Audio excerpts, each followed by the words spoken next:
Okay. Hi, everyone.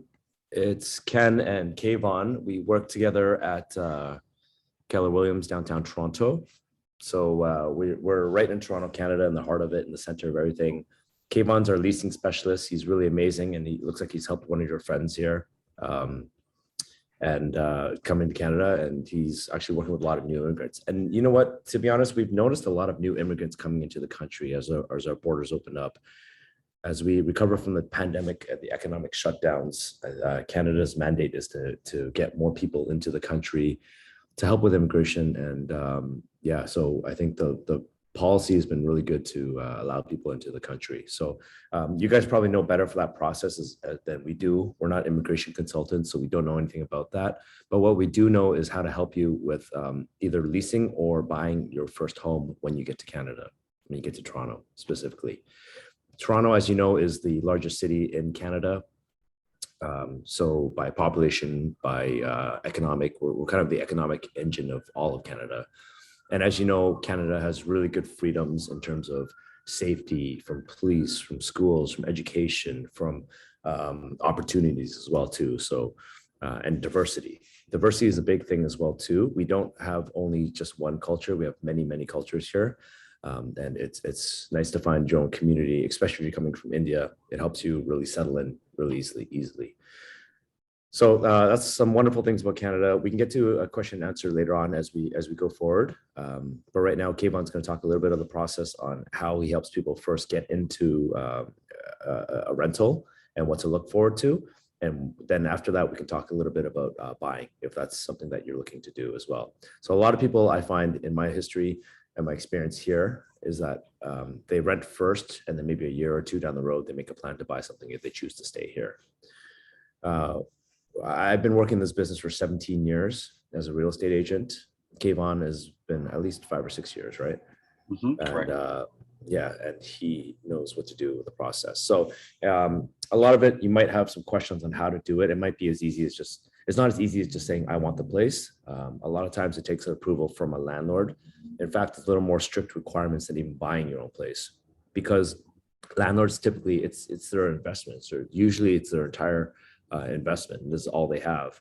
So they want to make sure they protect it with somebody that is willing to pay the rent, and we have to show people that you can't pay the rent. So with that, move to Keyvan and go from there. I'm going to do a quick screen share as well too, so we have some talking points. Okay, so all right, Keyvan, go ahead. Yes, so Ken, just scroll down to the second page. Basically, I'm going to start with This part kind of going over the, sorry? This part, the working with the realtors free? That's it, Okay. yeah. Okay, And so basically, I'm going to briefly go over a little bit of the how the process works. I'm going to shortcut it a little bit over here. You guys here who are coming in, I've worked with obviously all the locals here who live here, who are residents, but I've also done a lot of students, and I've also done a lot of people coming into the country. And this particular, this gets me to where the points that I'm work with an agent. For starters, the big elephant in the room, it is completely free. The reason that it's free is because when you are searching for properties for rent, you're contacting the listing agent, and the listing agent, he's been hired by the landlord. So he has the landlord's best interest. It's kind of like a lawyer. If you were to hire a lawyer, you wouldn't hire the other party's lawyer. So that being said, I always recommend to work with an agent. They have all the background history. They can help you consult. They know the city. They know the buildings. I know the buildings. I'm in and out of them all the time. I know all the different areas, and because I'm exposed to it so much, I see the trends up and down, the pricing, and I can advise to you as well. Whether it's a good building, a bad building in terms of services. And the list goes on. So I get compensated by the landlord. The way that is because the landlord is paying his agent 1 month rent, and I get half of that commission. There was a lot of questions that Rubik posted, which seem to encompass a lot of worries and concerns. And I'm here to say that basically, when you're working with me, or a realtor, when you're working with me, I address every single one of those concerns at the time that we start the process working with you. So the way I usually do that is I have a series of questions, very short, about 8 questions, and that I call it my criteria questions, which is, your maximum budget, your possession date, the emergency on how urgent your possession date is. If you are familiar with Toronto, usually what area do you prefer? So I go on through these lists, 2 bedrooms, how many bedrooms? Do you want a condo? Do you want a house? What area do you want to be in? Do you have pets? Do you have a car? And then anything that is of high value or importance to you, basically. So usually once you've answered that criteria question, this helps me populate a search designed specifically for each individual based on your criteria. And then that allows you to have eyes on relevant properties only specific to your criteria once again. And after that, we go through a selection process, and I do everything. Basically, I tell my clients, all you have to do is show me what you want to look at, and then eventually pick one and tell me which one you want. And then I direct I make the offer for you. I make sure that you're not at a disadvantage, make sure the lease agreement is in place properly. If there's negotiation to negotiate, unfortunately, that was one of the questions. Negotiating right now in the current state of the market with leasing, the city's on fire. We're one of the fastest growing cities in North America, as Ken said that before. And, we're kind of, we've passed the COVID and we've come, there was a pretty quick recovery, basically. So prices, they've come back up to pre-COVID almost.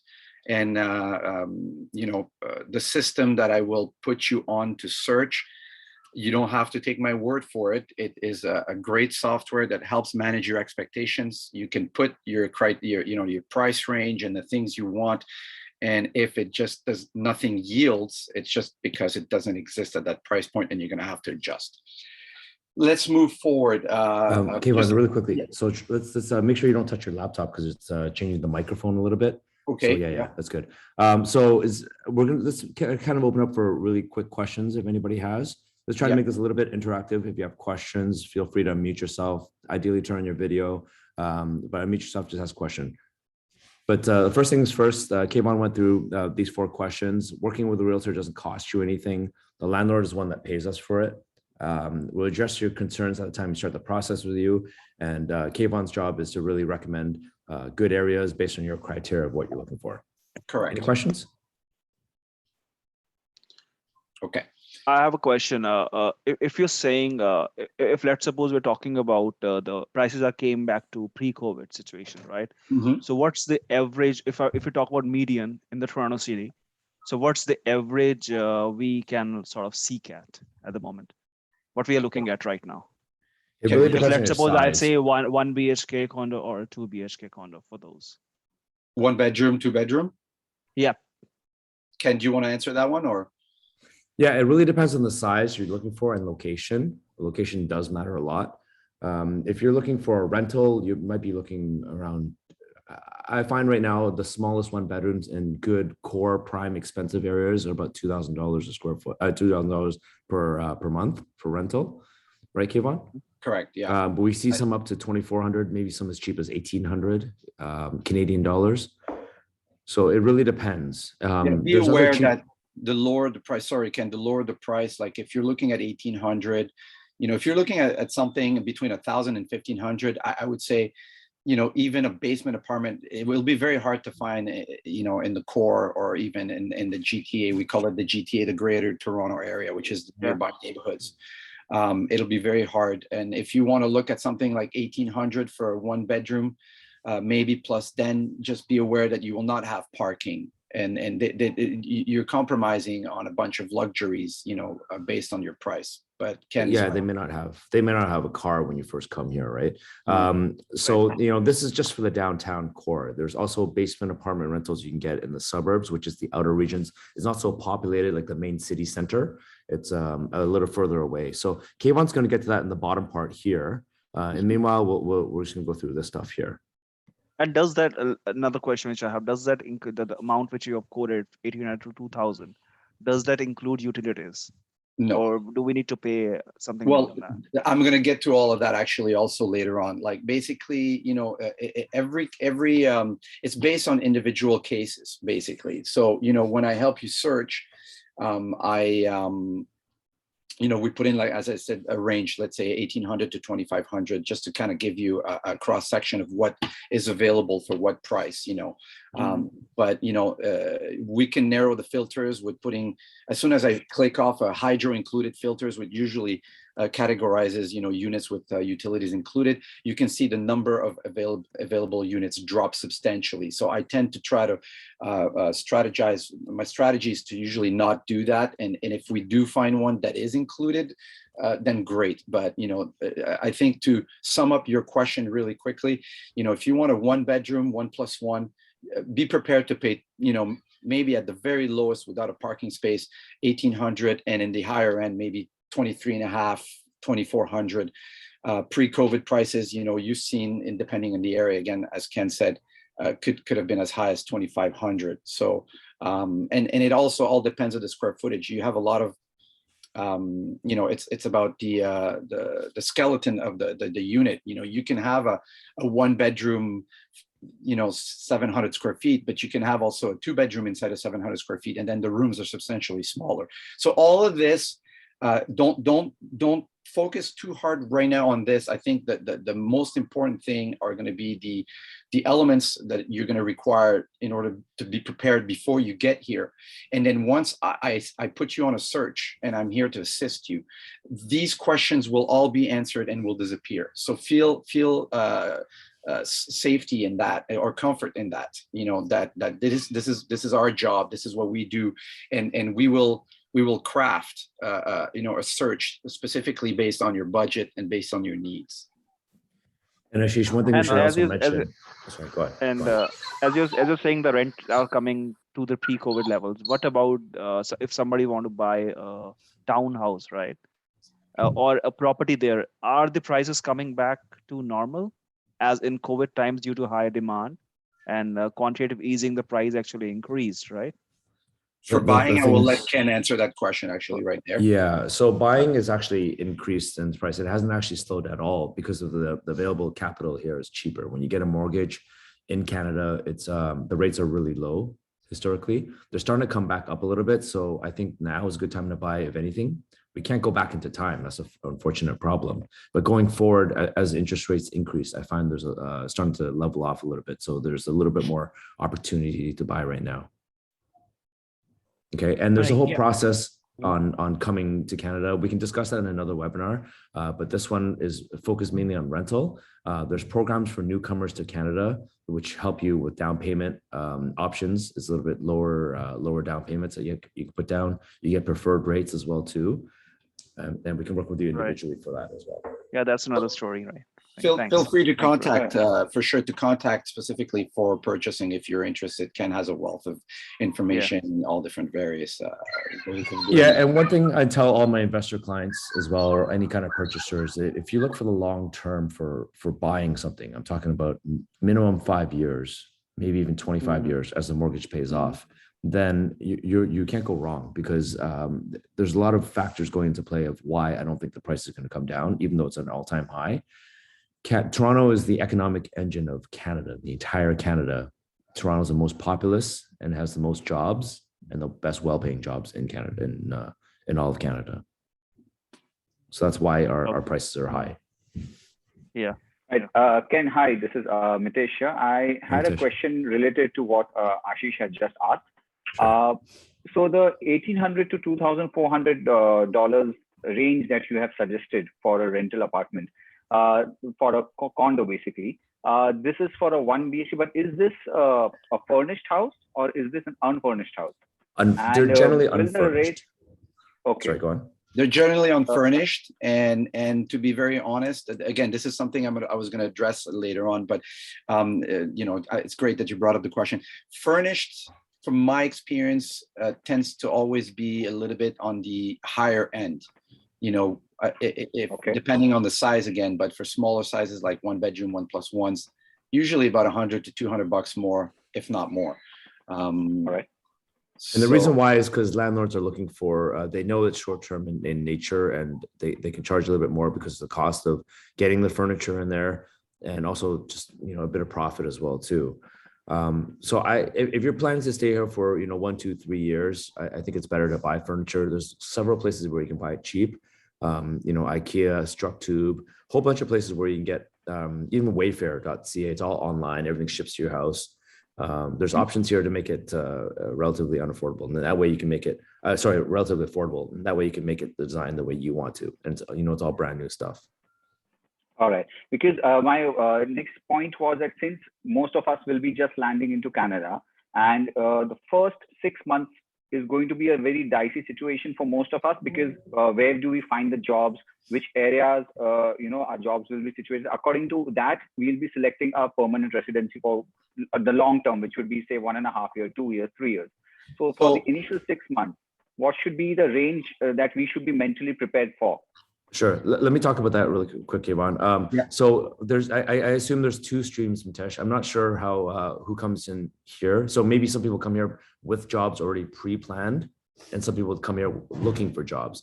So Keyvan is experienced with people already having jobs here that have employment records, employment letters, and the landlord can count on that as revenue. Because the problem is, if they just let somebody coming here without a job, then they're afraid that person is not going to be able to pay their rent. And then it's going to be hard to get that tenant out. So that part of it, Keyvan could talk about it really quickly. I was going to go over these points, actually. They were all part of the questionnaire. So keep that in mind as we go along. There's 2 streams, basically. Yeah. Right? Hi everyone. No Sorry, Keyvan. Hi everyone. Let's just let Keyvan take us through all of the pointers that he's already prepared.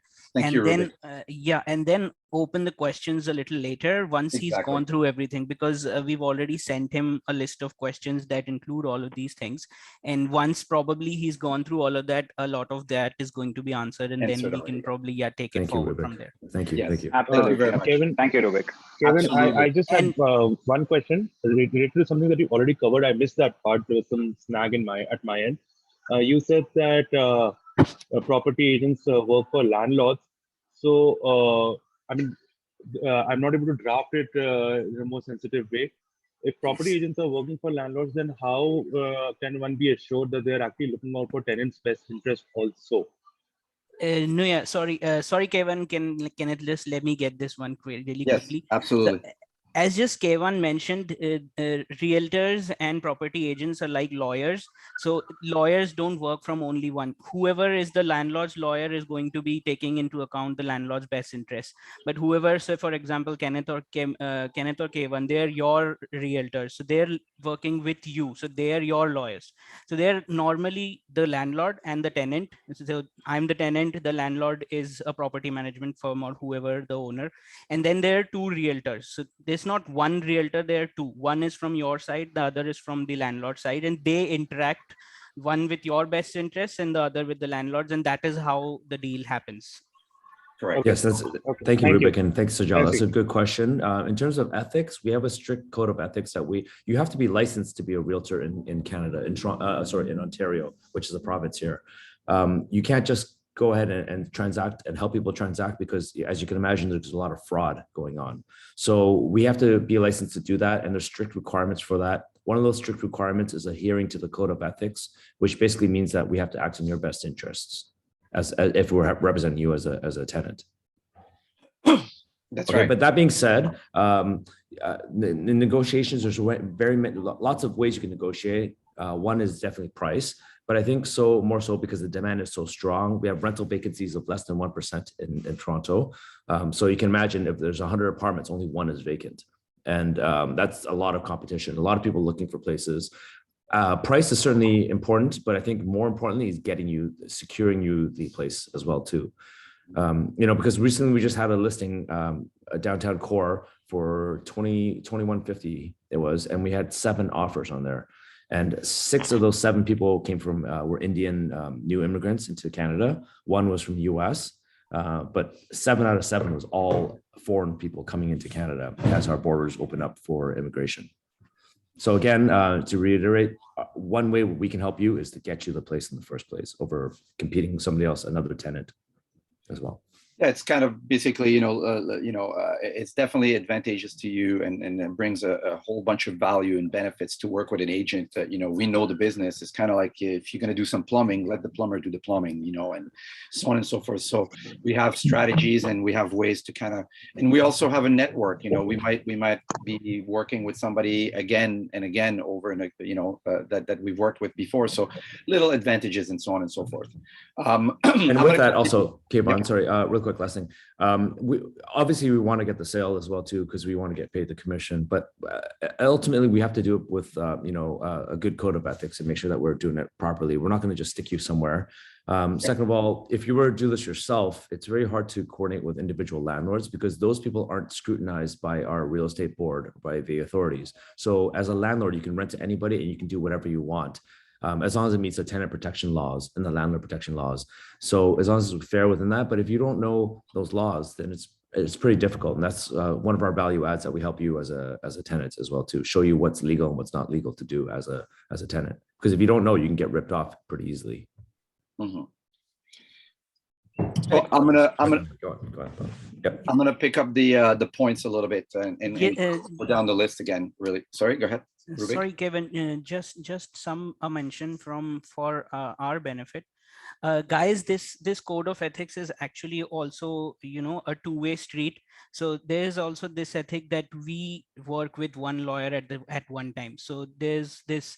So back in our country, there's like we look at multiple brokers, whoever is giving the best price, we'll go with that. But here it does not happen. If you are working with somebody, it is sort of expected because there is a centralized real estate pool of places that are available. So there is a possibility that you might be speaking to 2 different brokers who are taking you to the same landlord, and then is just going to be confusion. So the code of ethics and the goodwill is two-way. So if a realtor is working with you in your best interest, then we are also sort of obligated to stick to that ethic, that we are not dealing with 2 or 3 different people at the same time, just to mention here. Thank you very much. That's actually a good point.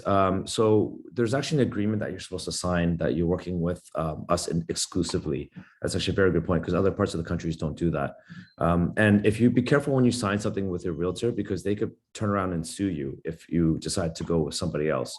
But even before the litigation, I think you're right, Rubik. It's actually almost respectful to the agent you're working with if they're putting time in with you, because essentially they're helping you. Now, if you don't like that realtor, if you find you're working with that person, you don't like working with them, then it's just as easy as having a conversation. We're all human at the end of the day. We're all trying to feed our families too.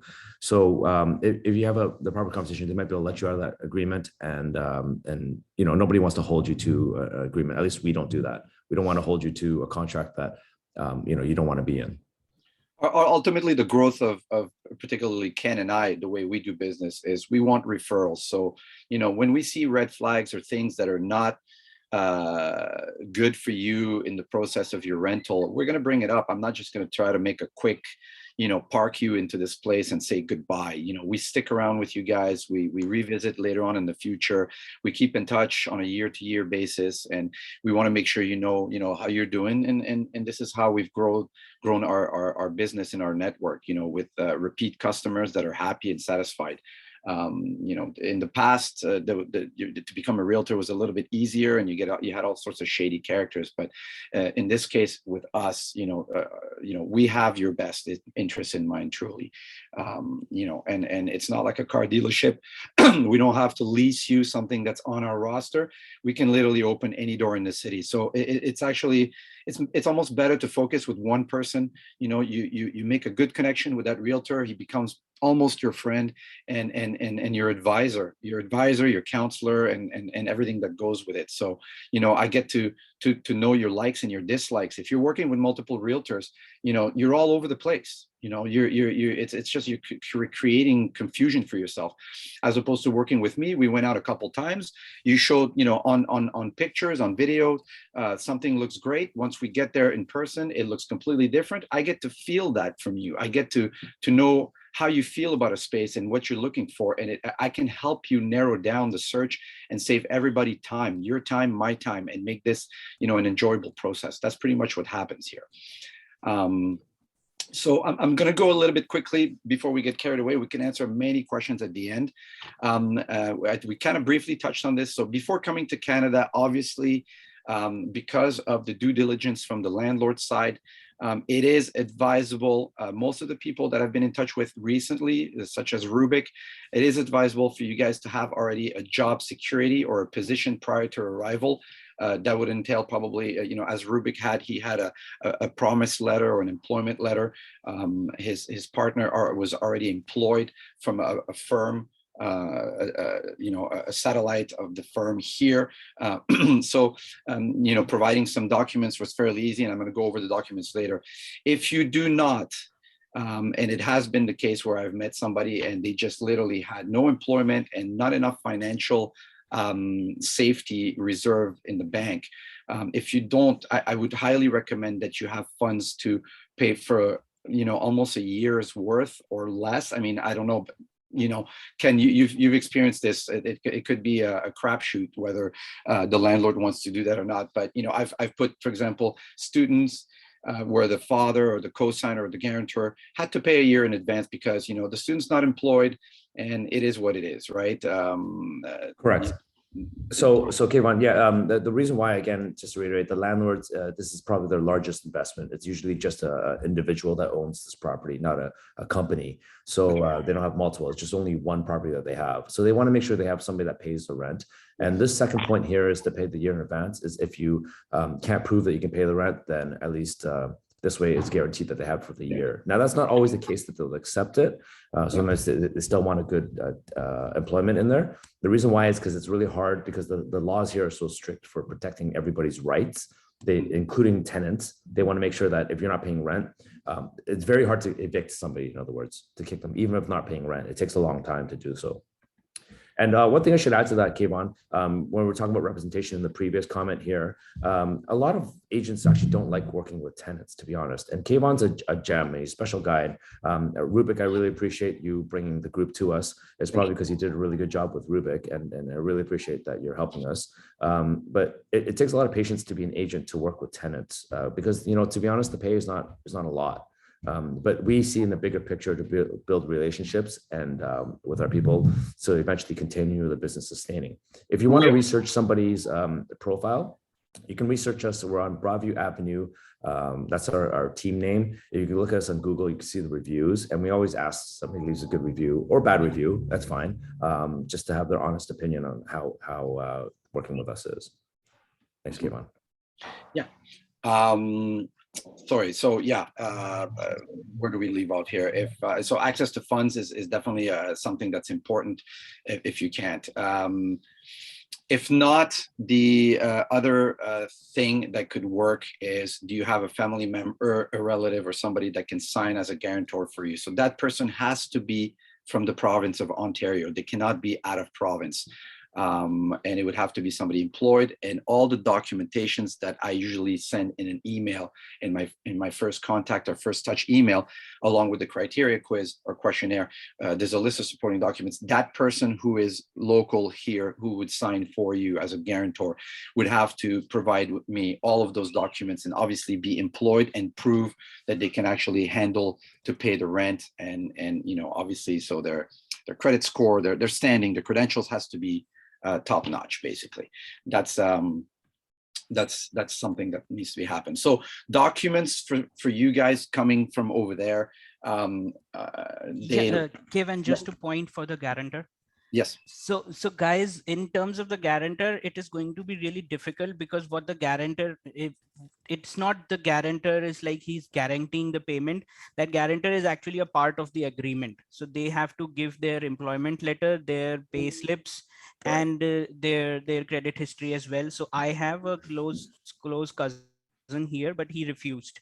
because obviously nobody wants to give out their personal information when they're already living in their home. So guarantor is a really difficult person to Well, have on the lease with you. they also are liable if you default. They're the Yeah. ones on the hook to pay for you. So it really has to be somebody close to you that you know well or is willing to do, and you have to make sure they understand that if something does happen, you know, they're on the hook for you, just so that there's no bad blood between you guys. Yes, basically the guarantor and you will be, you know, leasing On the lease. Yeah, so that's a problem to get a guarantor. Keyvan, just to clarify, does having proof of funds help? Say, for example, like I had given you the proof that I have the funds in the account. So because we all of us have that basis on which we were also given the you know, permanent residency as well. So Yes, does well, that help? absolutely. I'm sure, you know, if you are able to provide, you know, and then we obviously have to do the exchange on our side to be able to see, you know, what your currency is worth in our currency and what you have in your savings and so on and so forth in India. I noticed, I think if I remember, Rubik, you also had some documents translated, which is also important, and not, it's a luxury. It's nice if you can get some of the stuff translated. That's always a bonus for us. You have to remember that whatever documentation you provide, whether it be contacts or so on and so forth, you know, the landlord, the agent of the landlord in his process of due diligence will want to be able to reach out and connect with these people. So it is important to give in the references, you know, the email, you know, maybe a WhatsApp number or something that allows, you know, the agent on the other side here to be able to contact easily the person on the other end as well. So this brings us a little bit to the documents. For formalities, it's nice to have a copy of the passport. Obviously, it helps if you already have a work visa and you've obtained it, or at least a document saying that you're in the queue. You know, even if it's the temporary or the application saying that you're about to receive one, even with a PR card, that's always good. So yeah, Keyvan, just on that, whoever is in this group, we are all people with a confirmation of permanent residence. So the letter confirming our permanent residence is one step above the work visa. It just says that we are authorized to live permanently in Canada, and just the PR card is going to be delivered once we provide them with a long-term address in Canada, because yes, and they this don't is what you ship provided. Exactly, and that's what you Yes. provided me, and that was very helpful. Exactly. Yes, so most of the people in the group will have their confirmation of permanent residences. Okay, that's great. So of course, if you're employed, such as yourself, Rubik, you had you know, you were starting a job. You didn't start when I met you, but you know, you're starting a job and you had a letter. So an employment letter, professional references, you know, those are all great things. I do remember that you gave me some credit scores through your official channels of banks. They seem to help and work, I think, because you guys have a credit rating as well. So if the documents are official, and that always helps. And yes, yeah. just to mention everyone on that, I had submitted my CIBIL report score. I think initially Kenneth had advised me to get the CIBIL score just in case, because it's sometimes accepted here. When I went through the website, CIBIL is actually now owned by TransUnion, and TransUnion and Equifax are two of the main credit rating entities in Canada. So the CIBIL, if you should always keep your CIBIL report with you, because it's owned by TransUnion. So the CIBIL report sort of works here. We also got our credit cards based on the report as well, so it works. So just keep that in mind. And thank you for bringing that up to light, because I actually didn't know that. So you've actually made me aware of this, and this is fantastic. You know, the fact that these companies are, you know, TransUnion and CIBIL is actually one and the same, essentially. I think moving on, once in Canada, this was a big question by a lot of you guys. The process of finding a place, it can be fast. I'd like to think that I'm good and fast at it. However, you know, there's a lot of unknown factors. There could be some rejections, and don't get disappointed by this. This is very common even for normal people here. I mean, you know, the landlords have right now the pick of who they want. So it is, you know, quite often you could have a really good profile, lots of funds and so on and so forth, but still get rejected. But just don't despair. We just have to go at it again. And my success rate is usually within 1 or 2 outings. Pretty much we find you a place, maybe 1 rejection. It's rare, it happens, but we always end up finding a place. So on that, because of this, one of the questions was, renting an Airbnb and how long it should be for. I'd like to say, prepare for at least 3 to 4 weeks, just in case. That gives you time to arrive. It gives you time to get your bearings. It gives you time to, you're going to have to get a local phone. You're going to have to open a bank account. And on that note, I do recommend that you transfer some funds immediately. Rubik, if you remember, I think you didn't have the total amounts ready right away because we went so fast on my return. It happened so fast. I don't think you expected it to be this fast. And we needed to pay the first and last month deposit, which is a standard once an offer has been accepted. And Rubik had to do some transferring. And usually we have to give them a deposit of first and last within the first 24 hours after it's been accepted. So yes, so the bank actually was going, we have limits, so we cannot transfer more than some $1,000 at the same time, and there's a 24-hour limit as well on the bank. So yes, guys, once the deal went through, the bank actually took longer to transfer the money from ICICI to Scotiabank here, and the deal was done faster than that. So yes, I had to directly pay through the Indian bank because the money was not in the Canadian bank at that point in time. Yeah, correct. Yeah. So yeah, recommended that as soon as you arrive, I think some of the priorities is get yourself a local phone, get yourself a bank account. We have 5 major banks here. They're all pretty good. They all have different unique features that you might want to investigate. Scotiabank, CIBC, TD Bank, and Royal Banks are amongst the most well-known. And as far as, cell phone companies and stuff like that, we have Bell Canada and we have Rogers, and then there's a lot of other little ones out there as well. But those are the 2 big monopoly ones. So I think, yeah, just try to see if you can find yourself a short-term rental for at least, I would say, I guess, a month. I don't know, Ken, you tell me what you think, but we work really fast, but I wouldn't want you to be in a position where it's like, you get there, you have one for about a week only, and we weren't able to get to you fast enough or to actually secure something for you guys fast enough. This would also allow you to start getting acquainted with the city, and maybe, in preparation, maybe shop for your mattresses and stuff like that. I've done a lot of leases with people via video. Actually, it's not my most recommended favorite thing to do, because being in a space physically is very different than doing a WhatsApp or a video type walkthrough. Even though I tend to think that I'm pretty good at it, and I try to show the proportions of myself as a human being in the room. I put the phone down and so on and so forth. But I've done leases like that, and people had ordered. They were coming from South Africa, and they had ordered their stuff from IKEA and delivered to the property on possession date for their arrival, basically. It could get complicated, but this is why it's good for you guys to be here for about 3 to 4 weeks, and start securing some of the stuff that you might need to move in to your place, and the mattress, I think, is one of the most important ones. So, and get some of the stuff for cooking and for your foods and so on and so forth. Moving on down a little bit, again, touching probably about stuff that was already brought up in the questions, and we answered some of them right now. About the rent, expect prices to be maybe a little bit more than you expected or anticipated.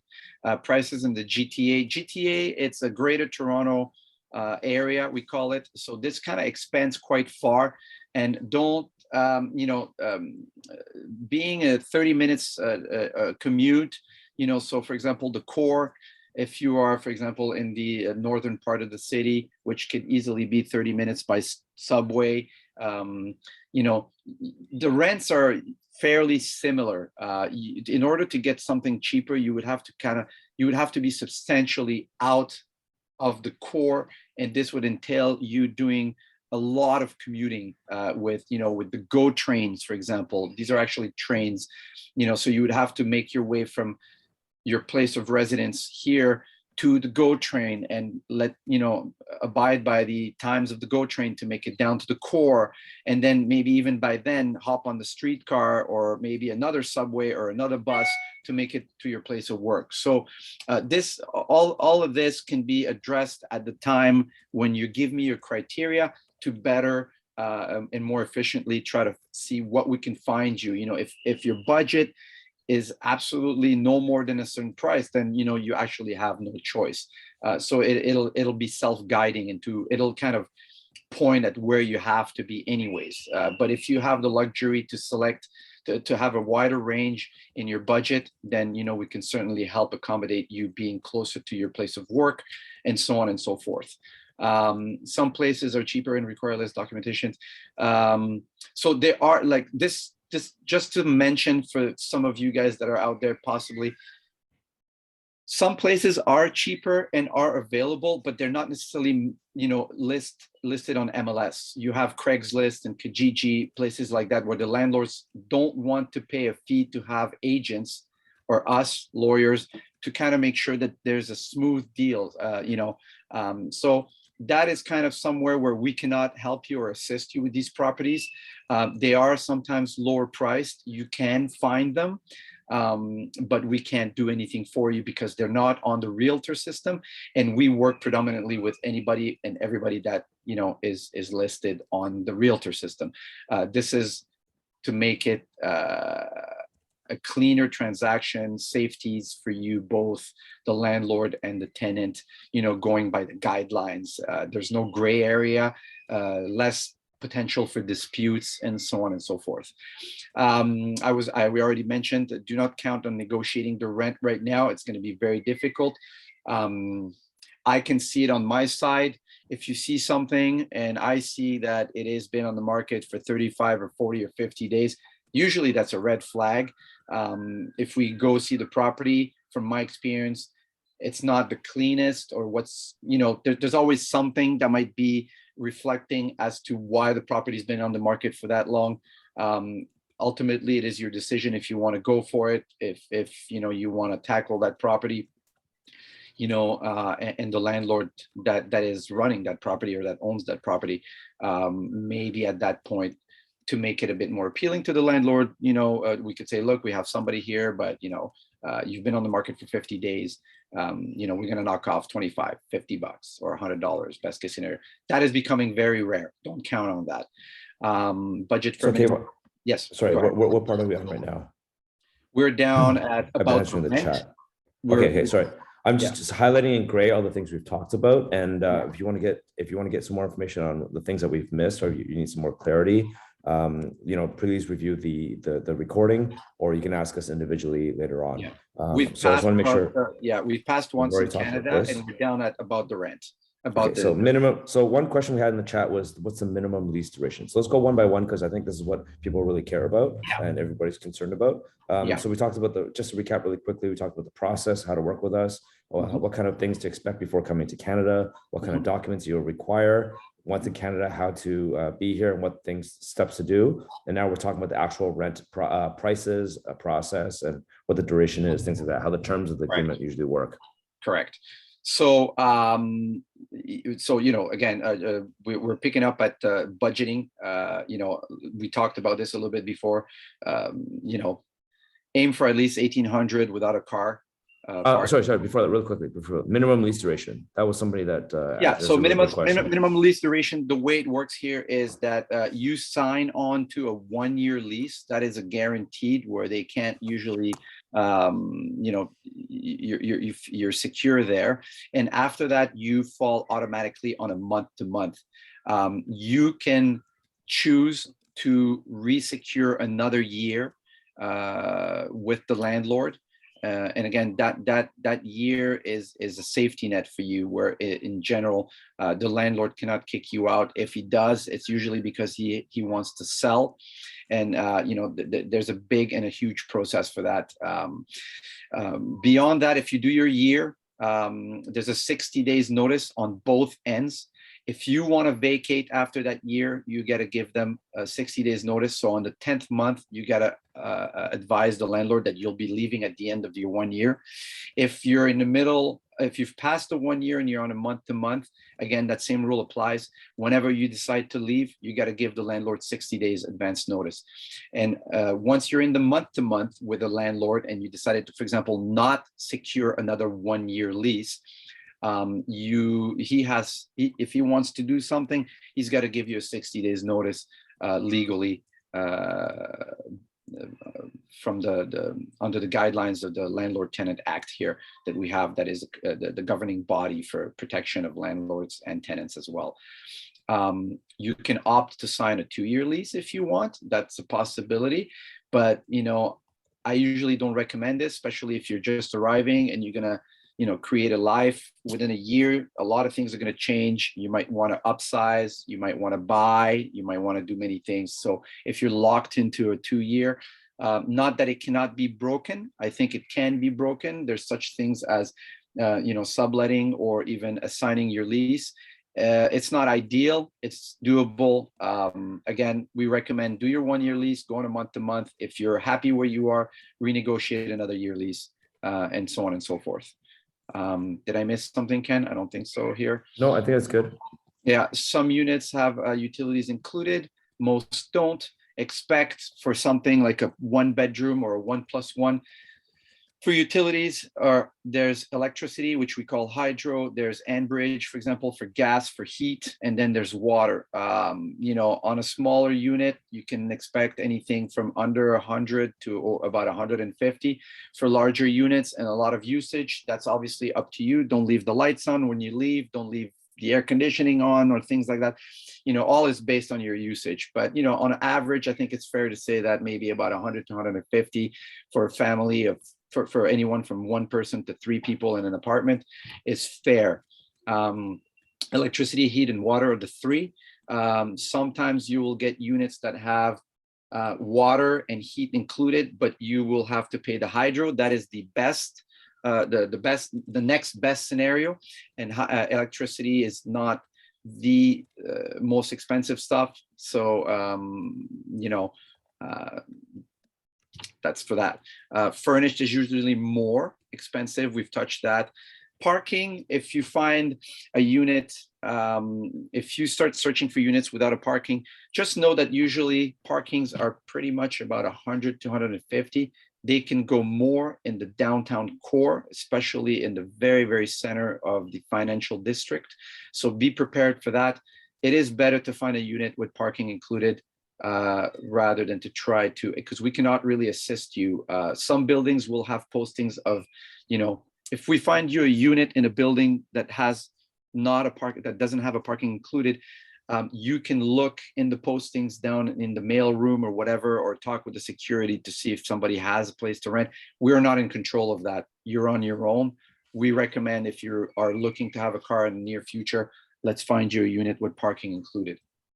So Keyvan, really quickly, we Yes. should go through this nicely.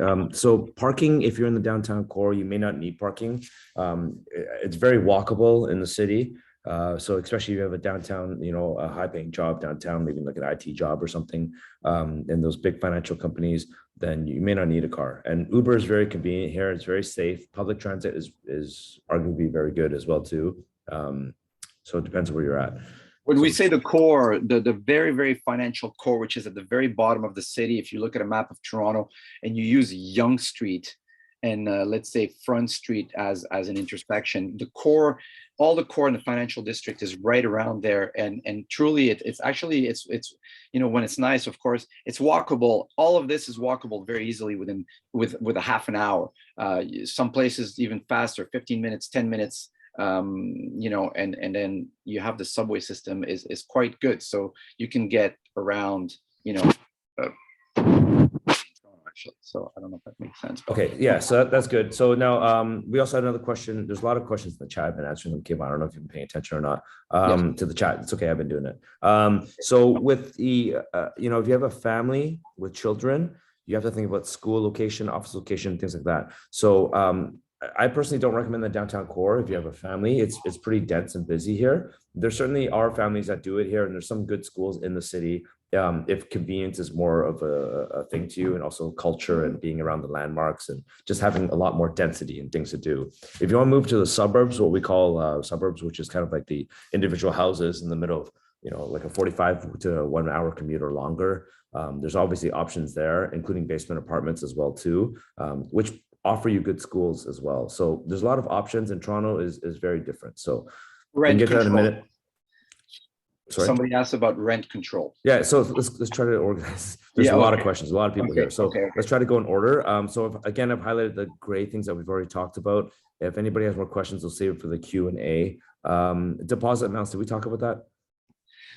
Deposit amount we briefly touched. It's usually, well, it is always equal to first and last, so it is equal to 2 months of rent, and that is there's no getting around that. You have to put 1 or 2 months, the first 2 months rent up front.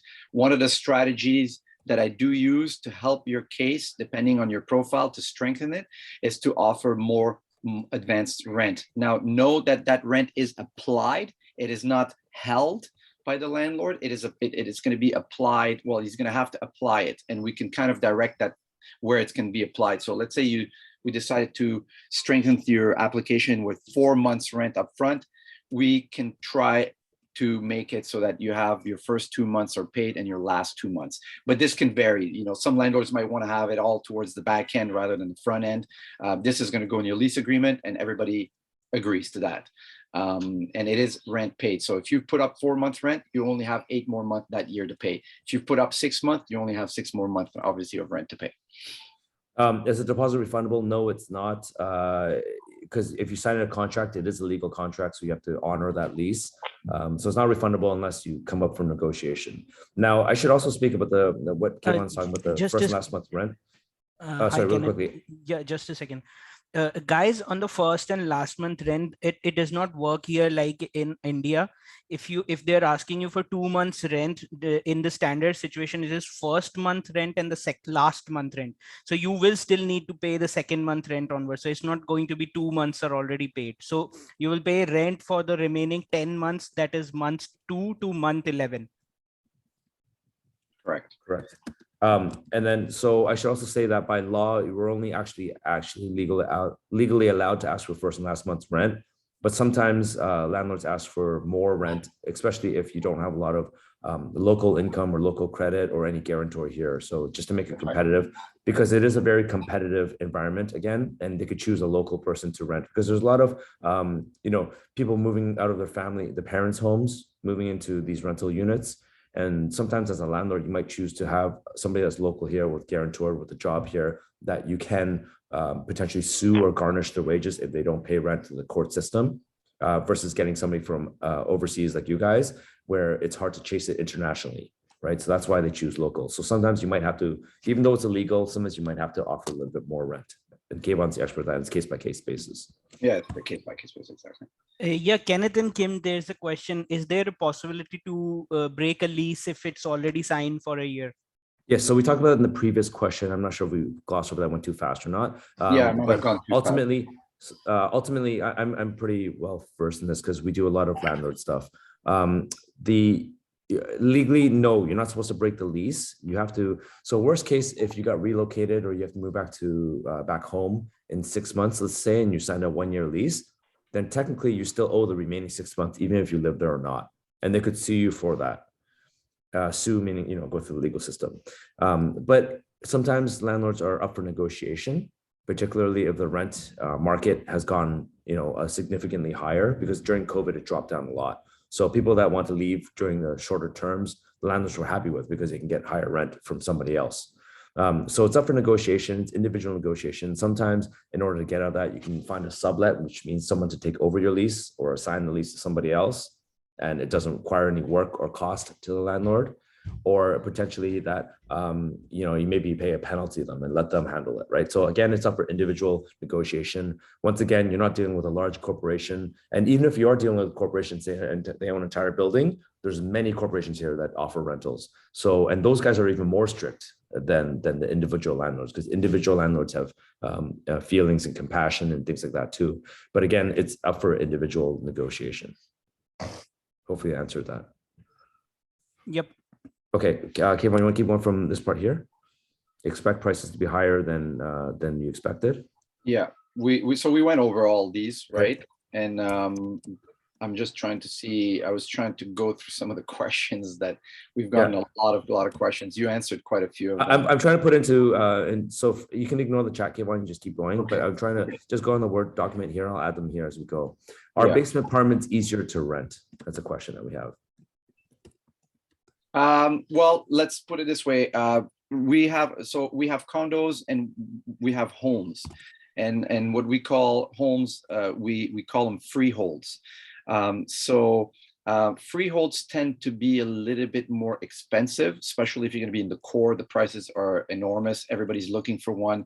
Another reason for the reason why they are more expensive is that to purchase a freehold in Toronto right now, the inventory is so low and people are outbidding each other. So when people are purchasing a freehold for an investment, and then they want to rent it out because it's a freehold that's been divided into, for example, 3 apartments, an upper, a main floor, and a lower. They usually tend to kind of push and command higher rents. Basement apartments used to be very cheap. I don't think that they are very cheap anymore. And what you're getting is, very low ceiling stuff. A lot of it's a complicated. Yeah. Anyways, I think I can answer that really quickly though. Basement apartments. So Keyvan's point is that freehold, that's the low-rise single properties with land, right? They're generally more expensive because you're buying land. So there's no more land in Toronto, not much. Like we have more than what you guys have for sure, but it's very hard to create a new low-rise house. Any new product that's coming in is generally a high-rise condo, and each of those high-rise condos has individual units that you can close your door and just by yourself. With a basement apartment, you're sharing the house with somebody else, so sometimes they may not be built to fire code, they may not be built to building code, and it can be dangerous. But not so much that you might be able to hear the noise of somebody walking above you. So it's not an ideal place. Basement apartments generally don't have as much light as being above ground, obviously. Yes, so for those reasons, yes, they're easier to rent because again, it's individual landlords that generally live upstairs. They're generally in the suburbs, so not in the core if you need to be downtown Toronto to where your jobs are. And they're generally less stringent because the demand to rent those are not there. So it might be easier to have those rental apartments, but they're not ideal living situations. And I don't think very many people like living in basement apartments. And they're generally cheaper, but the quality of living is not the best. Yeah, I mean, they seem cheaper. I do find, lately I've been going around with some students and I just found that what you were getting for the price was not worth it. Really, the landlord seems to think they can charge an exorbitant amount for these little dwellings. I don't find them as worth it. I would rather recommend securing a condominium somewhere. Again, not everybody has the budget, so it is something that we might be able to contemplate. And you're the boss, so we help you secure what you need to secure, right? Another way to get cheaper rent is to get a roommate, potentially come with another person. And there was a question in the chat saying that if we help with co-living or finding a roommate, we don't do that just because we don't have the capability to do so. So if you do have somebody that you want to live with, then come together as a package and we will present it to the landlords and help you find the place. Yeah. So that being said, there's 2-bedroom condos here where you can still have your own individual space. You share the kitchens and maybe you have 2 individual bathrooms. And they're not set up for roommates. They're generally set up as one larger bedroom with a washroom inside of it, and then another smaller bedroom with a washroom outside in the common area, right? So that's generally how the 2 bedrooms are set up here. They're not set up as roommate kind of situations, but that's certainly a good way to get your rent a little bit cheaper. It does. Okay. I have a question. What about rent control? Like you said that 12 months is what you get for the standard lease. But after the 12 months, if you're on a month-to-month basis, then don't you think that the landlord will be raising rent as and when required? Or how does it work? Can you please guide us for that? That's a good question. buildings built, it's funny because there's back and forth between the laws. So one politician, when they were in power, because our politicians change every 4 years. So one politician said that any rents built before November 15th, 2018, first occupied them, they're under rent control. Anything built after, so the newer ones that everybody wants to live in because it's new, it's beautiful, it's sexy, it's a nice place to live in. Be careful because those are not rent controlled, and the landlord can legally increase the rent as much as they want to. If they can legally do it, that's fine. But the problem is they may not want to do that, because if you're a good tenant and you're taking care of the place and you're paying your rent on time and you're paying good rent, they may not want to increase it, because the fact of you losing as a landlord, you lose a tenant. The vacancies cost a lot of money as a landlord, because you can imagine if you're losing $2,000 a month or whatever it is, right? Versus the $50 rent increase that you have, right? So then sometimes they generally want to keep, and you have to pay for the cost of finding another tenant. There's a lot of cost and cleanup costs. It could be potentially up to 3 months lost rent as a landlord if you find a new tenant. So generally they want to keep you in there. To raise the rent, let's say, so we have like the rent control, I think, Ken, what is it, 1.2% a year? So it's mandated by the government every year. They tell you how much you can rent it, but it's generally about 1% rent. 1 to 2%. Yeah. But imagine a scenario where the landlord wants to raise you, even if he was to raise you like $50 or $100, it's going to cost him 10 times more to hire an agent again to relist the property, because he's got to pay 1 month of rent. So let's say the rent is $2,000. You just do the math. So it's not advisable for them to do that. And most, from our experience, don't do that. We have a property management company attached to our brokerage for our investor buyers. Ken has developed a management company section, and we handle tenants all the time, and landlords as well, and usually advise the landlords, if you have a good tenant, just leave it as is for now. Review it maybe 2 years down the road if prices have substantially gone up and it's putting the landlord in a negative cash flow situation or something like that. But am I correct, Ken? Yes, exactly. So that's something that a good landlord would want to have. And also, as much as the landlords interview the tenants to make sure you can pay your rent and you're a good tenant, you should be interviewing landlords. However, because the scale is so much more balanced to landlords, like as in there's much more vacancies, much more demand than there is supply. The power generally lies with the landlord. So, but you should, if you want to do your due diligence, make sure that you get a good landlord. And it's hard to know what that means, but Keyvan can help you with that as well too. Yeah, well, that was one of the red flags. So like I was saying, if you see a property that's been on the market for too long, from my experience, going physically seeing that property, I usually find that they're slightly deteriorated. They might have carpets. The carpets are not clean. The landlord hasn't upkept the property, and that is a big red flag as to what you should expect, what you can expect from the landlord if and when you're actually securing that property and something goes wrong, like your dishwasher breaks and you need him to come and fix it because it wasn't your fault. That's kind of something that I find as a red flag. Yeah. Oh, okay, so we're over an hour now, so let's try to speed it up. I'm sorry, guys. Rubik and Deepesh, you guys had really good comments about communities and locations. I'll get to that, answer those questions in a minute. One thing I should mention is and it was kind of mentioned in the chat, and Rubik pointed something out as well too, avoid Kijiji and other private landlord listings. The chance of being scammed is pretty high with those, because they're not regulated by law. There's police, but it's hard to track those down. If you're putting money into an account, make sure it's into a trust account, like I was mentioning in the chat. Make sure it says in trust in there, because if you put in trust, the banks would know what that means, and the banks will not be able to deposit it unless it goes in a trust account. A trust account, if you don't know what that means in Canada, there's only 3 ways that you can release money from a trust account.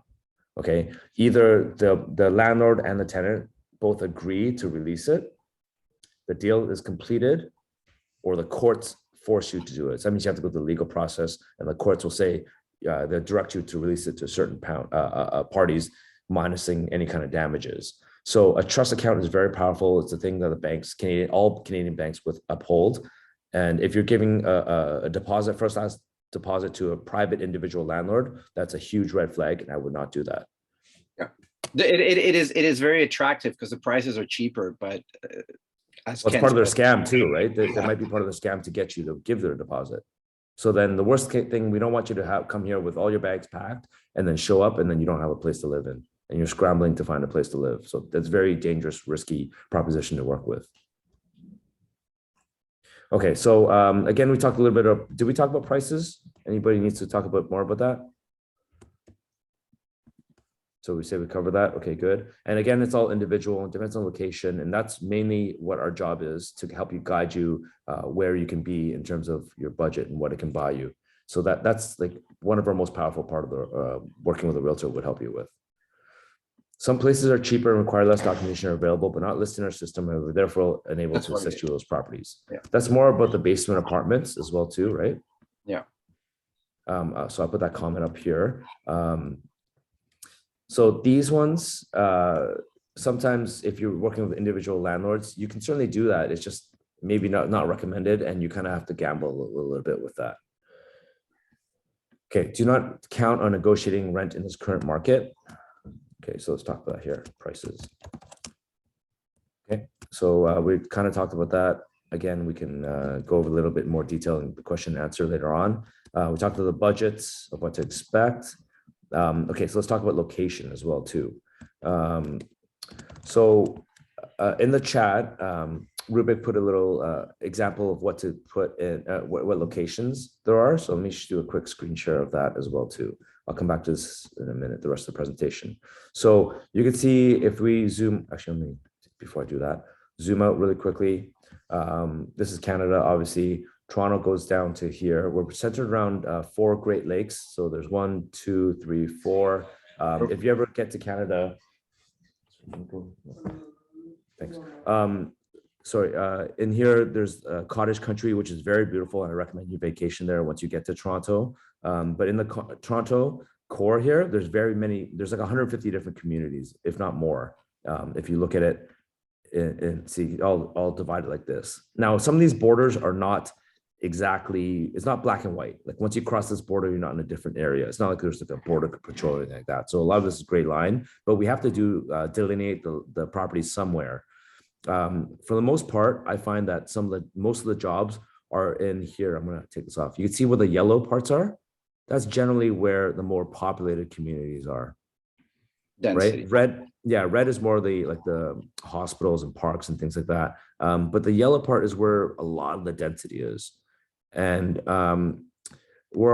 that's typically where your jobs will be. If you're just a single person, or maybe you and your wife, or just one other person or husband or whatever, it might be better to live downtown where your jobs are. It's just a lot more convenient. That way you can save money on not having to buy a car. You can rely on public transit. You can walk everywhere.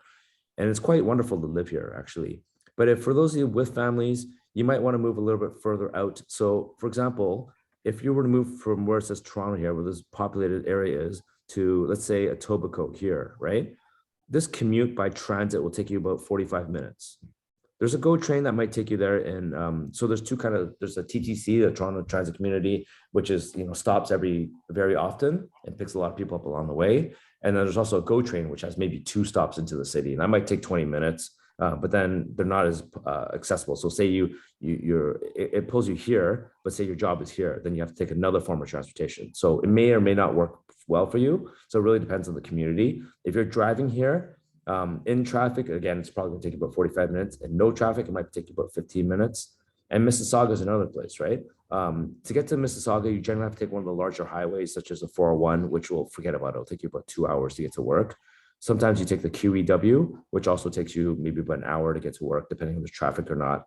And here, the traffic is pretty bad in rush hour. So again, it depends. Now, if your job is not in Toronto, say you're lucky enough to live and work in Mississauga in one of the smaller areas, well, generally the smaller companies are out here. It's not the larger companies. And if there are, it might be a satellite office. So you may or may not be in these outside communities.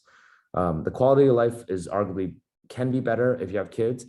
I personally like the hustle and bustle and the energy. I have 3 kids. I like the energy of downtown Toronto just because there's a lot more things to do, a lot more restaurants, a lot more parks and galleries, and just like shopping, just things to experience. Whereas if you're out in these suburbs like Mississauga, there's really nothing to do out there. Brampton is one of the ones that I find also. So Brampton has a large Indian community, if you're asking about that, but it's You know what? Like the great thing about being in Toronto is the diversity. I mean, you look at Keyvan and I, like we're different cultures. I'm Chinese, Keyvan's Persian.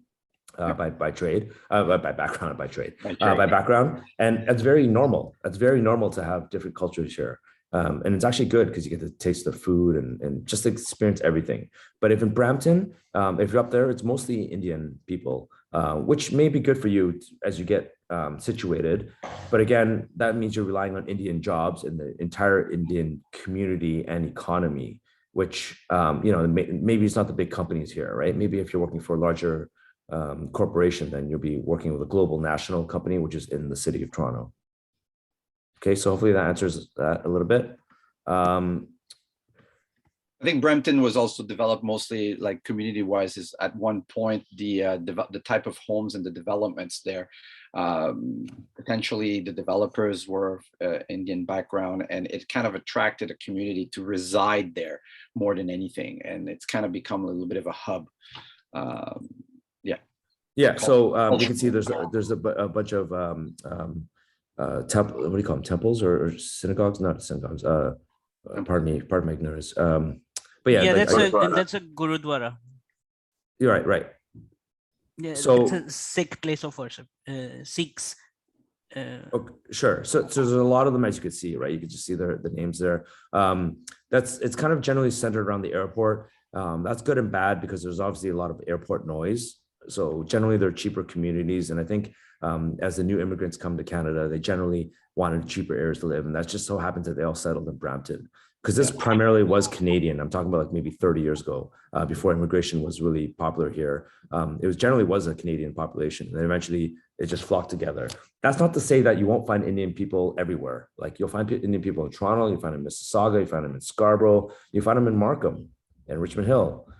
Indian and Chinese actually, and Persians are actually one of the predominantly largest minorities in Toronto. Yeah. It's actually you can look at the when you're in the core, it's everything from your Uber driver to business owners to people in the financial districts wearing suits.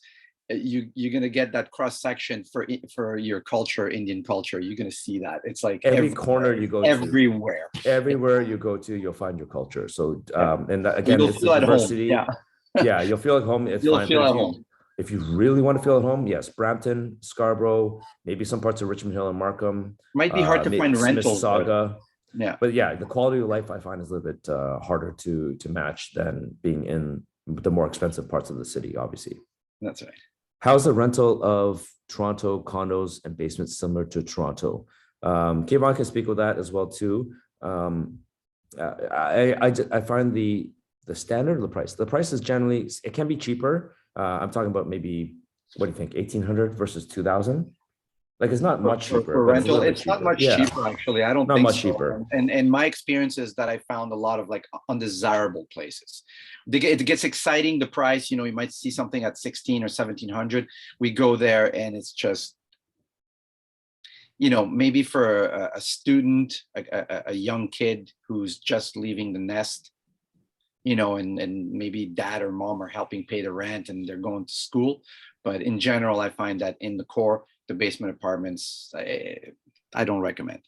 Yeah, and also I should mention that if the rent's cheaper, then generally it's in a less desirable area, and less desirable areas a lot of times have more crime. Yeah. Right. So in Toronto, it's very safe. The police force is really good. It's just that if you're in a cheaper area, there is a population of, like, say, Rexdale is not the best area to live in. The prices will look cheap to you, but there's a reason why they're that cheap. I'm going to answer a quick question that I saw. Somebody says, is this for Toronto or Vancouver? Vancouver is a completely different animal. We wouldn't be able to advise necessarily on that. It is a completely different animal. We're speaking predominantly of Toronto. Sure. Yeah, Kim, can you take back to the screen just a second? Oh, yeah, sure. Yes, Yeah, go ahead. guys. So I found this map because Keyvan gave me access to another link that I just shared. So just to give you an understanding, it's the Toronto Real Estate Board, and it's a centralized pool wherein all of the real estate listings are there.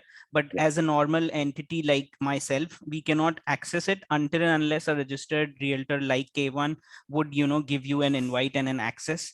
And not all of the real estate agents are going to do that. Some of them are just going to probably give you a PDF print of some of the locations, but sort of try to get the realtor to give you some sort of an access so you can look at these places, because it was really helpful for us. So Keyvan prepared a search with the filters that he's just mentioning. So we had hydro requirement or heat and everything and whatever, and then that the search populates the listings. So whatever listing is in this platform, it is authenticated, right, Kevin? Yes, it is correct. It's directly in line, or I mean, it is sourced right out of the MLS system. So anything that you would lay eyes on using us is in the MLS. It is it's completely legit. It's nothing to do with Kijiji or. And the reason why it's legit is because we have to be licensed, and our livelihood depends on our license. So if we have our license taken away from us because of fraud or anything like that, then we wouldn't want that, right?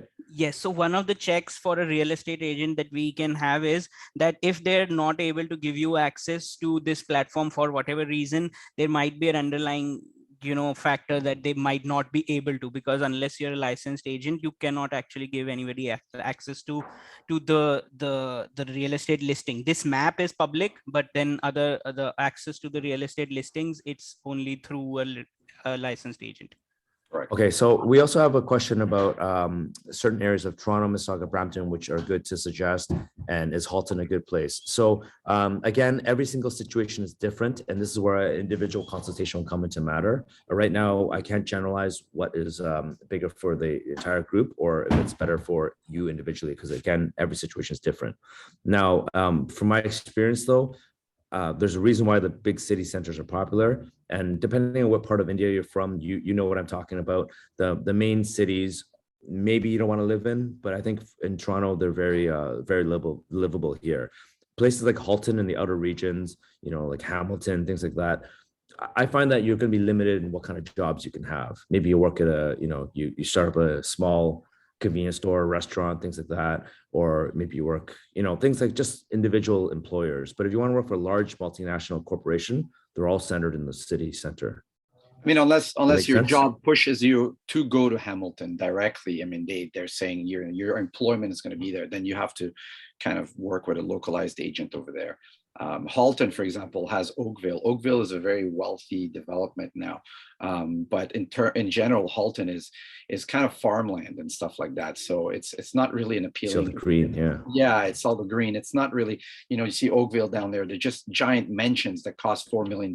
So it's not really where you kind of want to go. You really have. It's not employees. Yeah, it's like families that kind of are settled and are already pretty much retired, wealthy. Yeah.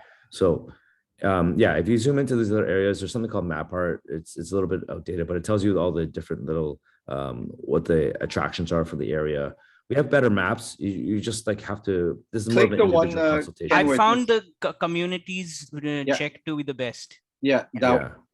Or actually take the communities and put municipalities. So CO1 and CO8, that is directly the core. To me, that's what I consider the core. Correct. Of the city. As soon as you get into CO2, CO9, you're getting into what I call, well, some don't call it that, but I call it midtown. And then past that is uptown. And you can still, if you show further up, Ken, a little bit, like Shepherd and Yonge and North York. Past the highway there, you get into C14 and CO7. That's Yonge and Shepherd area. There's also a community there. It is actually predominantly more Asian and Persian, actually. But it is a bit of like another core of its own. And if you're searching for jobs, that might not be the best place for you. If you're another example, if you're on the Yonge Street line, sorry, Keyvan, but if you're on the Yonge Street streetcar line or subway line, sorry, from between CO7 and C14, from where my mouse is to the downtown core down here, This Half takes an about hour. 45 minutes. 45 minutes. Yeah. 45 minutes by transit at the very top. Around half an hour is about here.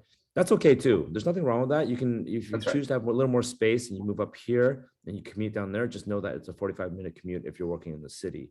However, the price difference is actually not that much different though. You're talking about maybe $100 or $200 difference, maybe. Not even.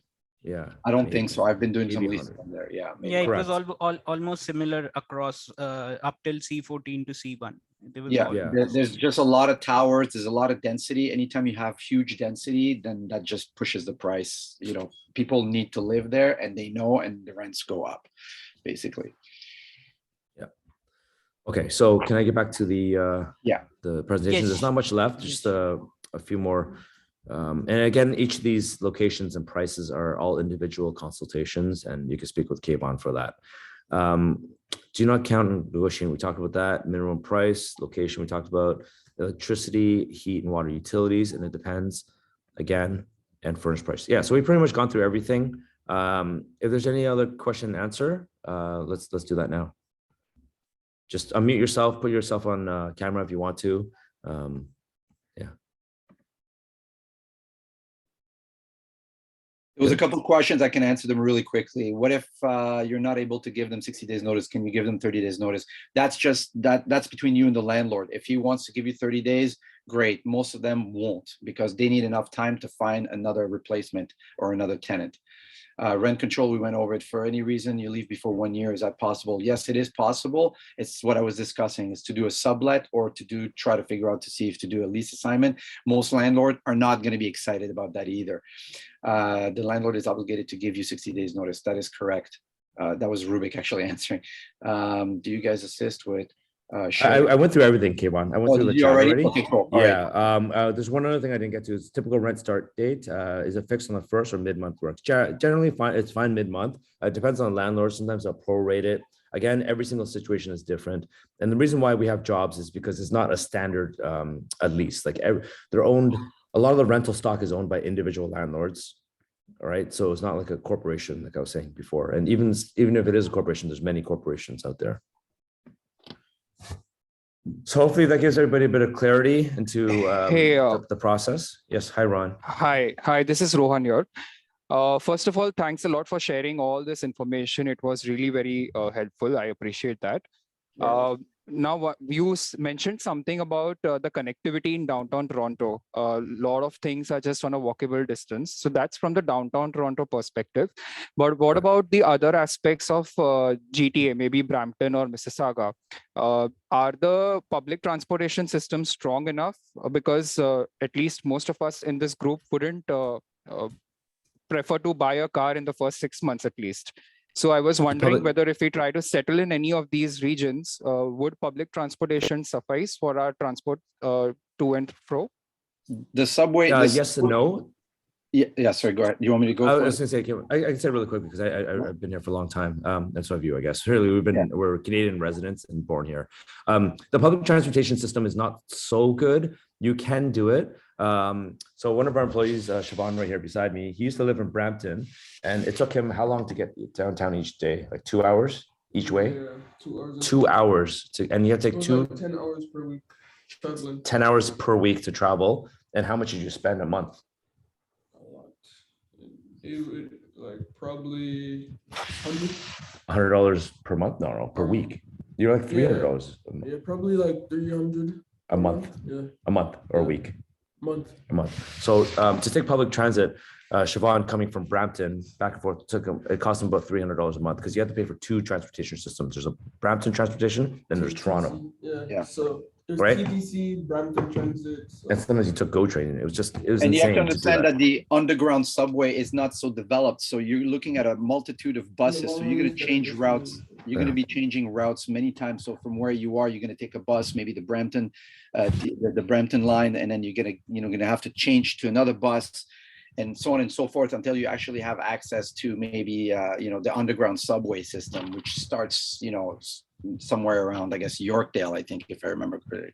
Of course, there's Uber, which I don't know if you have Uber in India, but it's an on-demand ride-sharing program you do from your phone. You just press a button, and then somebody comes with a private car and gets you, a private individual driver. Yep, it's pretty expensive. We have Uber. Okay.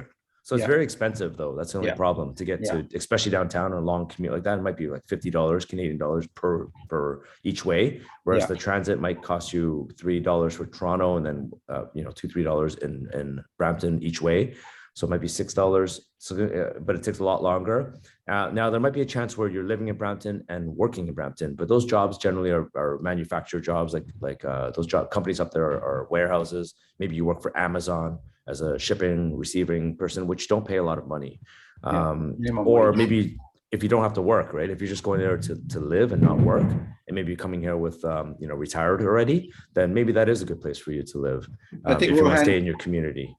Just to interject, I think Rohan was saying, it's going to take a while before he gets a car, but I guess what he's saying that is eventually he's going to want to drive downtown from there. And let me just add to that if Traffic. you add to that you're going to have the traffic, but the parking situation downtown is insane. If you're going to start $300 a parking month. downtown, to find like a monthly rental, it's going to be exorbitant. And then if you're doing on a daily, expect easily $20-$25, even $30. Sometimes $30-$50 a month. Yeah. So if you're working in a tall tower and a really tall office tower, those are about $300 a month, maybe even more, sometimes even more.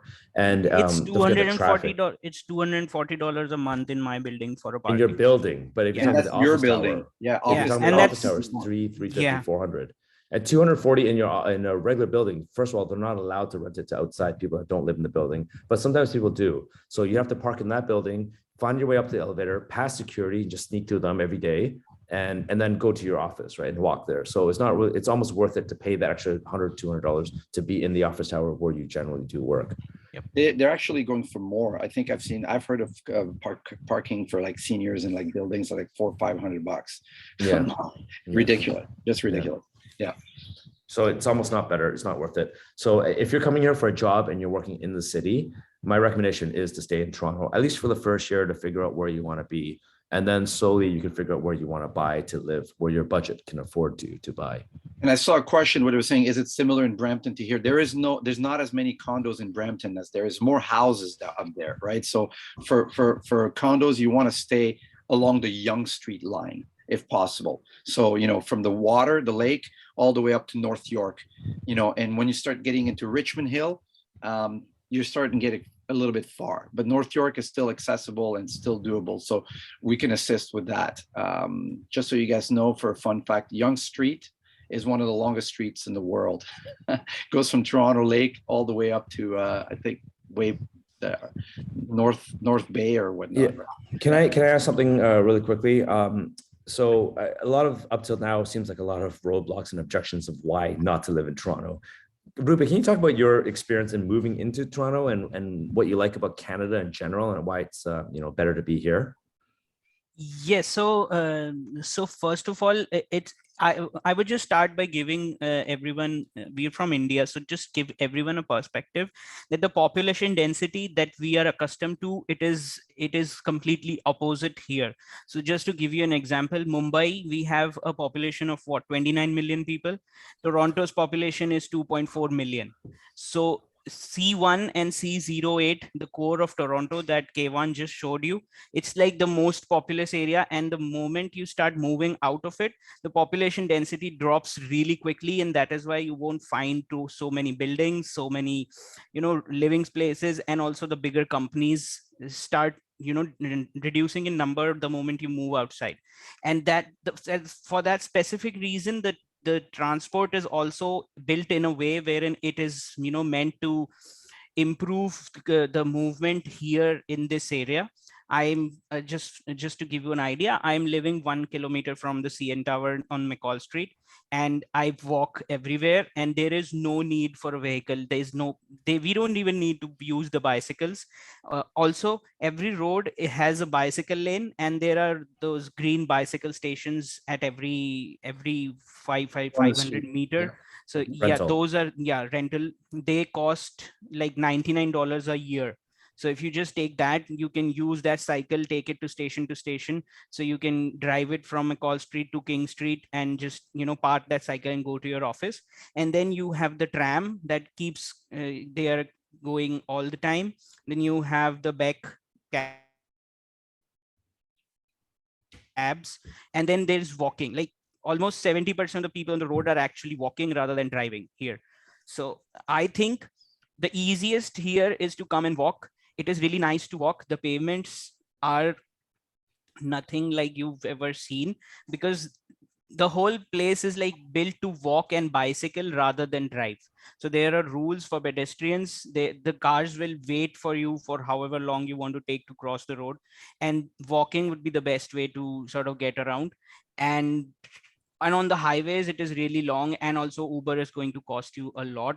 For getting from McCall Street to Queen Street, on the junction of Queen and there was some junction near Queen, it took $41 in Uber. So yeah, it's going to get really expensive really quickly if you start taking cabs or own a vehicle as well. Owning a vehicle is going to cost somewhere between $1,000 for newcomers, is $500 of insurance and about $500 of monthly EMI, and then you're going to have the cost of the fuel.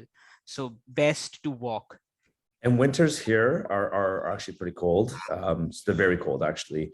But if you're living 1 kilometer to work, it's very easy to get there. And then if you're living on the path, which is an underground connected system, you may not even have to be above ground at all. So you can get to your office from your tower directly to the building. It's nice. Yeah, a lot of buildings have internal underground connections, so you never really have to actually go out, even if you're walking. Yeah, and personally, I've come to find an excuse of why I like living in Canada, even though it's harsh winters. It's actually nice because you get the 4 seasons, and it makes you really appreciate summer much more. The best times I find are fall and spring, when it's cool. It's just the perfect temperature, perfect indoor temperature, but outside. And it's just nice to have the 4 different seasons to get a little bit of mix of everything. It's not always hot. It's not always cold. It's just everything perfectly. So Rubik, what about the quality of life here do you find in Canada versus India? Oh yeah, it's very good for us, but also to secure a job is the most important thing. Once you have that down, everything else falls into place, because it's really about the inflow of cash. Because before that, we have come here with the savings which we have, and it also obviously it's a burden because we have the savings in INR and the CAD rate is different.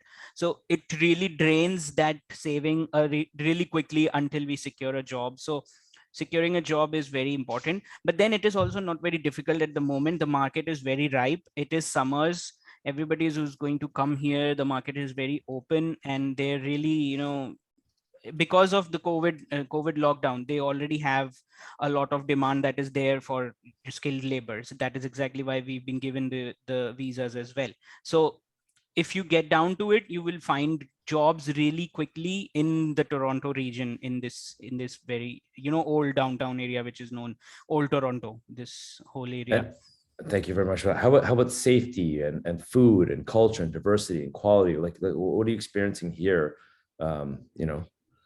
Why would you want to come here? In other words, why here? Yeah, safety, I don't think I've found any concerns regarding safety. We have people walking down the road at 10, 11, 12, and they're just students like us. I live across the Ontario College of Art and Design, so we have a lot of Asian students all around. So it's really, I don't know about safety. I think it's one of the safer places to be. It's safer than back in my place where I'm coming from.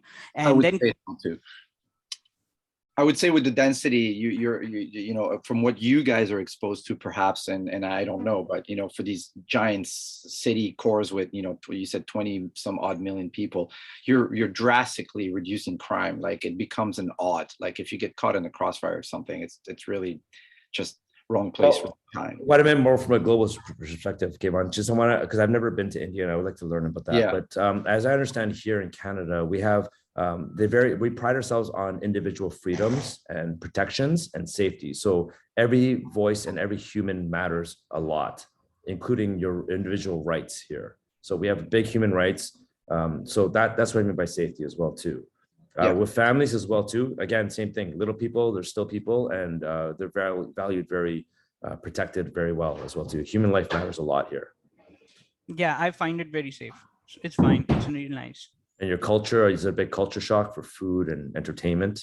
Not really, actually. You find everything Indian, Chinese, Asian, every food type that we are accustomed to, it's here. You have a multitude of Indian cuisines, Indian restaurants, and then you have a multitude of all of the other restaurants. So I am living close to Chinatown, so we have so many restaurants serving Korean, Vietnamese, and Asian cuisines.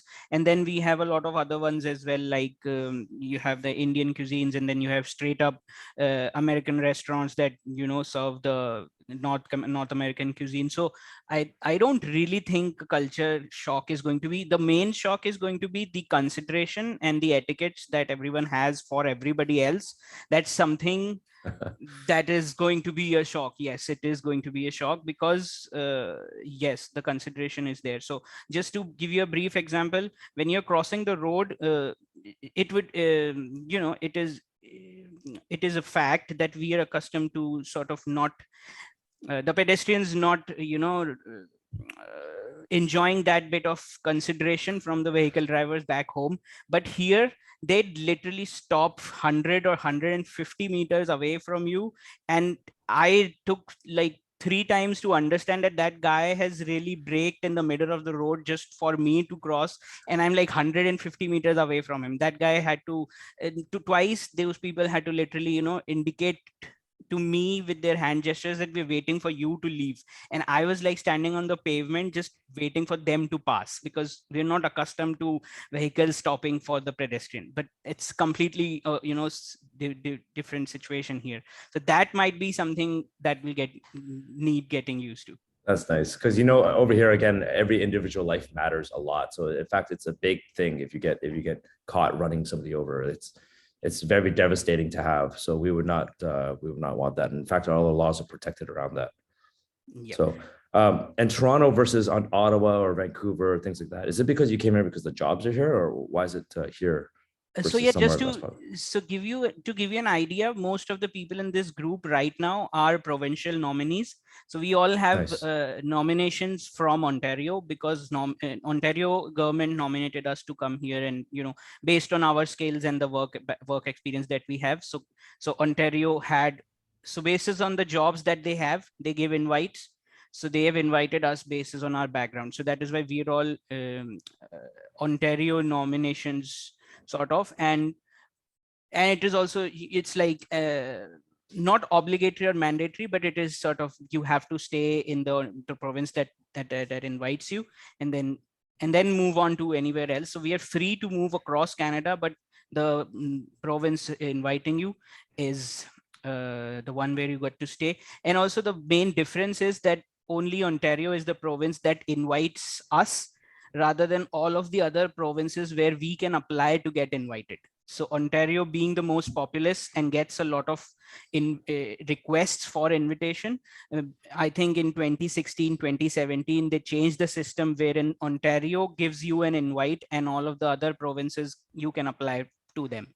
So that's sort of already big enough in itself if Ontario as a province is inviting you, because it's not really something that you can apply for.